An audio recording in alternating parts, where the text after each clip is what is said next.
కృపాధరణ సన్నిధి యేసయ్యా నా పెన్నిధి, కృప వెంబడి కృపను ఇచ్చే ఆయనే నా ప్రతినిధి. ఆశ్రయుడా నా నిత్యాధారమా, సౌందర్య పూర్ణడా నిన్నే స్తుతించేదా.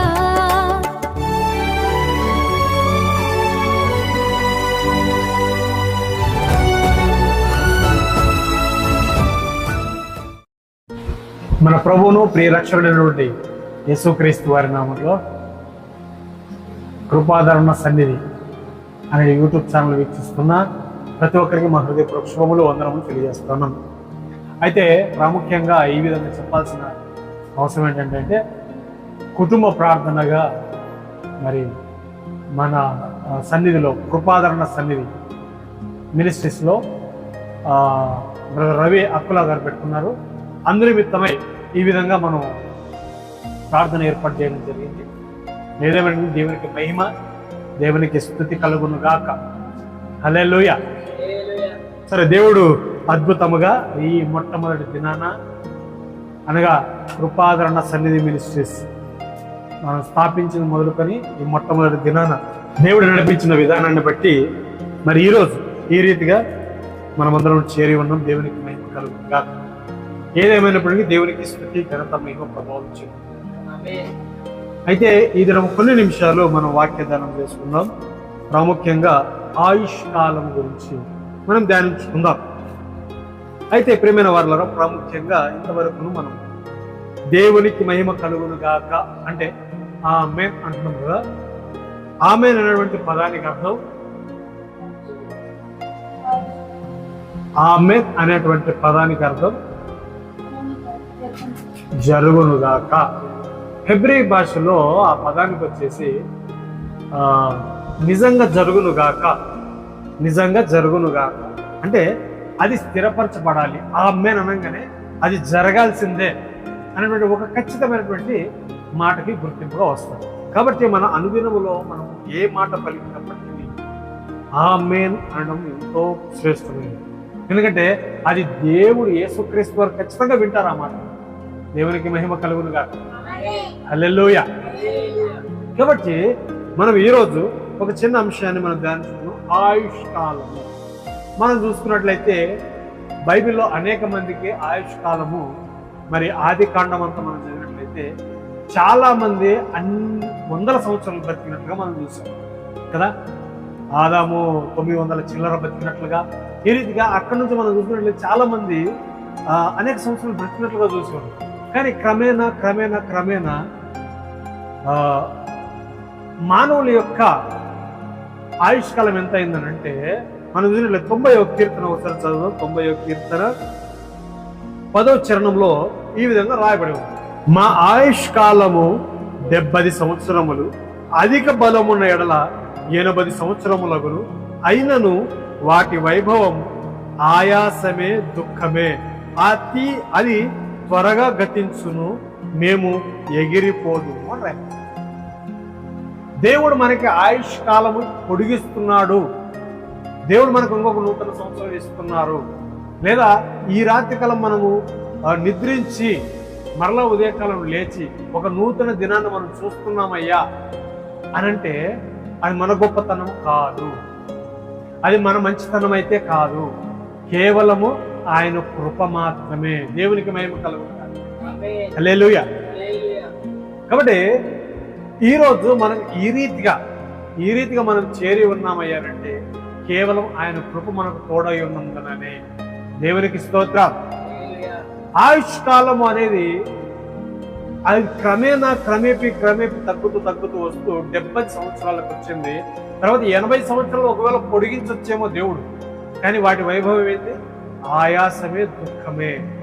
అంటే ఆ 70 నుంచి 10 సంవత్సరాలు 80 సంవత్సరాల కాలంలో ఆయాసం ఉంటుంది, అనారోగ్యాలు ఉంటాయి, దుఃఖం ఉంటుంది, ఇవన్నీ కూడా షుగరు, బీపీలు ఇవన్నీ ఉంటాయి. కానీ దేవుడు ఈరోజు మనకు ఆయుష్ను పొడిగిస్తున్నారు. ఎందుకు? ఆయన ప్రణాళిక మన మీద ఉంది కాబట్టి. ఆయన ప్రణాళిక మన మీద, ఆయన యొక్క సంకల్పం మన మీద ఉంది కాబట్టి ఏం చేస్తున్నారంటే మన ఆయుష్ను పొడిగిస్తూ ఉన్నారు. ఎంతసేపు అండి ఆయన మనల్ని ఒకే ఒక్కసారి ఏంటది, కన్ను మూసి కన్ను తెరిస్తే మనల్ని చూడకపోతే ఆయన కృపను తీసివేస్తే మనం ఎంతసేపు బ్రతకలేదు, ఒక క్షణం బ్రతకలేదు. కానీ మనం ఎన్ని దేవునికి వ్యతిరేక పనులు చేసినా, దేవునికి ఎంత మనం దూరంగా వెళ్తున్నప్పటికీ ఆయన మన దగ్గరికి వస్తూ మనల్ని హత్తుకుంటూ. అందుకని ఈ సందర్భంలో ఒక విషయం చెప్పాలని ఆశపడతా ఉన్నా. దేని కొరకు? దేవుడు ఆయుష్నిచ్చినందుకు ఆయనకు కృతజ్ఞతలు చెప్పడానికి. ఏం చేయడానికి? ఆయనకు కృతజ్ఞతలు చెప్పాలి. అదేంటండి, మనం రోజు చెప్తాం కదా, ఆదివారం కృతజ్ఞతలు చెప్పుకుంటాం కదా అనంటే, వారమంతా జరిగిన దానికి ఆ రోజు మనం కృతజ్ఞతలు చెప్పాలి. సంవత్సరం అంతా చెప్పిన దానికి మనకంటూ ఒక రోజు దేవుడు పుట్టినరోజు అనేది ఇచ్చినప్పుడు అక్కడ మనం ఆయనకు స్తుతులు చెల్లించాలి. ఎందుకు చెల్లించాలి అంటే, దేవుడు గడిచిన దినములన్నీ మనల్ని కాచి కాపాడారు, గడిచిన సంవత్సరాలన్నీ కాచి కాపాడారు. కానీ గడిచిన సంవత్సరాలన్నీ, గడిచిన దినాలన్నీ మనకు గుర్తుండవు. కానీ రాబో దినంలో మేమేమై ఉన్నాము అనే దాని కొరకు ఆయన దగ్గర కనిపెట్టాలి. దేవునికి మహిమ కలుగునుగా. ప్రభువా, ఈ సంవత్సరం మాకు ఇచ్చావే, ఈ నూతన సంవత్సరం మాకు ఇచ్చావే, మేమేంటి, నేనేం చేయాలి, నా పట్ల నీకున్న ప్రణాళిక ఏంటి అనేది మనం ఆయన దగ్గర కనిపెట్టుకొని అడగాలి, ప్రార్థన పూర్వకంగా అడగాలి. ఆయన్ని ప్రతి విషయంలో ఆయన మనకి ఎప్పుడైతే ఆయుష్ను పొడిగించినారో, దేవునికి స్తుతి కలుగునుగా. ఏంటి, ఆయన మనకి ఆయుష్ పొడిగించినప్పుడు నూతన సంవత్సరం, నూతన దినము, రేపటి దినం మేల్కొని ఆయన స్తుతించే టైంలో, ప్రభా ఈ దినం మాకు ఇచ్చినావు, ఈ దినమును చూడడానికి మాకు ఇచ్చిన ఈ గొప్ప దినం బట్టి నీకు స్తోత్రాలు, ఈ దినమంతా నీ చిత్తము నెరవేరును గాక. హల్లెలూయా. మనము కూడా ఈ సంవత్సరం ఇచ్చావు, గడిచిన సంవత్సరాన్ని కాచి కాపాడు, ఈ నూతన సంవత్సరం ఇచ్చావు కదా, నీ చిత్తము నెరవేరును గాక. హల్లెలూయా. దేవునికి స్తుతి కలుగును గాక. కాబట్టి ఆనాడు అనేక మంది అడిగారు, పొందుతున్నారు. మన ఆయుష్కాలం ఎంత అండి? మన ఆయుష్కాలం ఎంత? 70 సంవత్సరాలు. అధిక బలం ఉంటే 80 సంవత్సరాలు. ఒకవేళ మనం ఆ 80 సంవత్సరాల్లో కూడా దేవునికి ఇష్టంగా నడిచినట్లయితే, దేవునికి ఆయన చెప్పినట్టుగా నడిచిన, ఆయన ఆత్మ ప్రకారం మనం నడుచుకున్నట్లయితే ఏం చేస్తారంటే, హిజ్కియా గారికి ఏ రీతిగా అయితే 15 సంవత్సరాలు ఆయుష్ను పొడిగించారో, ఆ రీతిగా మనకు శక్తిని, బలాన్ని ఆయన ఇచ్చి ఆయుష్ను పొడిగిస్తారు. దేవునికి మహిమ కలుగును. హల్లెలూయా. కాబట్టి మనకు ప్రతి క్షణము, ప్రతి సెకండు, ప్రతి నిమిషము, ప్రతి రోజు, ప్రతి గంట, ప్రతి గడియ కూడా మనకు చాలా ప్రాముఖ్యమైనది. మనం పనులకు వెళ్తున్నామా? దేవుడు పాదాలకు రాయిని తగలకుండా కాపాడుతూ ఉన్నాడు. దేవునికి స్తోత్రం. మన గొప్పతనమా, మరి మన మంచితనమా, లేదా మనం ఏమన్నా ఘనకార్యాలు చేయవచ్చామా? ఆయన అంటారు, ఏమని తెలుసా, నీ పాదములకు రాయన తగలకుండా వారు ఎవరు ఎత్తి పెట్టుకుంటారో ఆయన దూతలు. మనకు దూతల్ని కావాలి ఉంచు, వారు మనకు పరిచారం చేస్తా ఉన్నారు. దేవునికి మేము కలుగును కాదు. హల్లెలూయా. ఎంత గొప్ప ధన్యత. మనం అనుకుంటున్నాం, అయ్యో నేను జారింది, ఆగాం, కానీ నా టాలెంట్తో నేను ఆగాను అనుకుంటున్నాను. కానీ వాళ్ళు ఏం చేశారు? మనం కిందికి పడకుండా పట్టుకున్నారు. వెనకాలకు పడుతున్నామేమో, వీపిని ఇలా ఆపారు. ముందుకు పడుతున్నామేమో, ముందు నుంచి ఇలా పట్టుకున్నారు. గమనించారా? ఎప్పుడన్నా స్తుతి చెల్లించారా? ప్రభువా ఈ దినం నుంచి పడకోకుండా నాకు స్తోత్రాలు అని చెప్పారు. చెప్పాలి.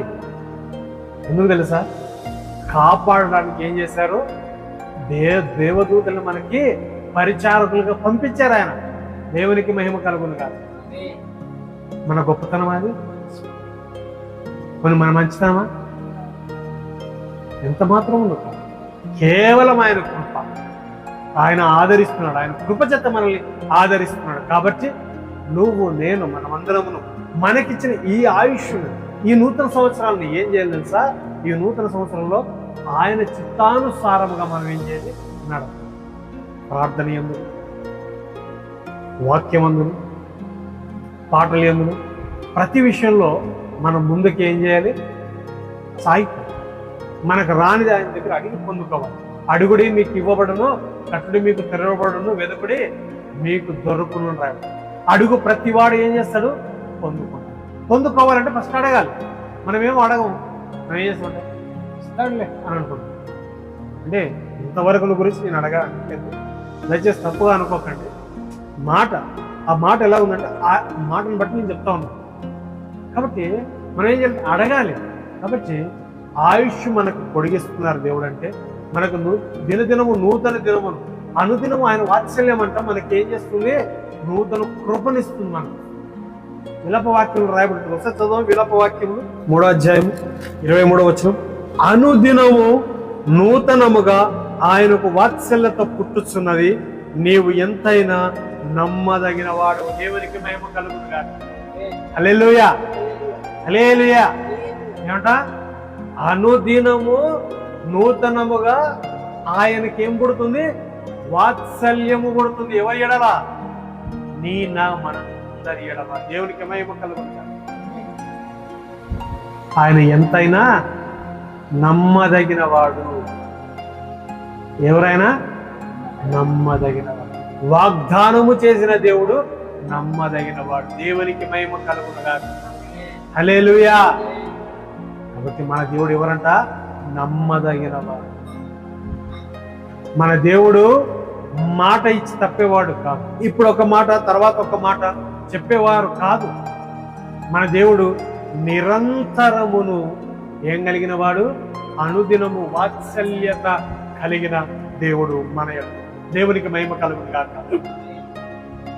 కాబట్టి ప్రియమైన వారలారా, దేవుని వాక్యం సెలవిస్తుంది ఏంటంటే, ఈ నూతన సంవత్సరంలో ఎవరైతే బర్త్డే జరుపుకుంటున్నారో వారు, వారి కుటుంబము, వారి భర్త, వారి పిల్లలందరూ కూడా ఈ నూతన సంవత్సరంలో అద్భుత కార్యాలు చవి చూచుదురు గాక.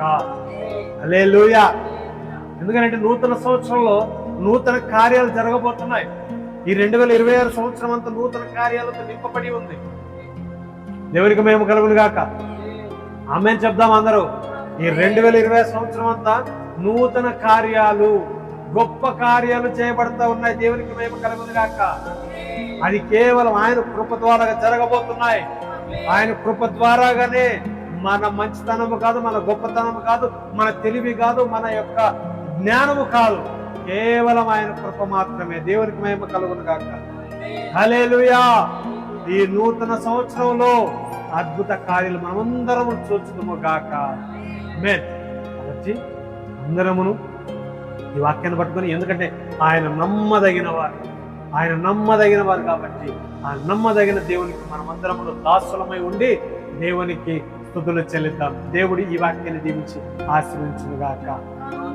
ఆమేన్. హల్లెలూయా. కృపాధరణ సన్నిధి యేసయ్యా నా పెన్నిధి, కృప వెంబడి కృపను ఇచ్చే ఆయనే నా ప్రతినిధి. ఆశ్రయుడా, నా నిత్యాధారమా,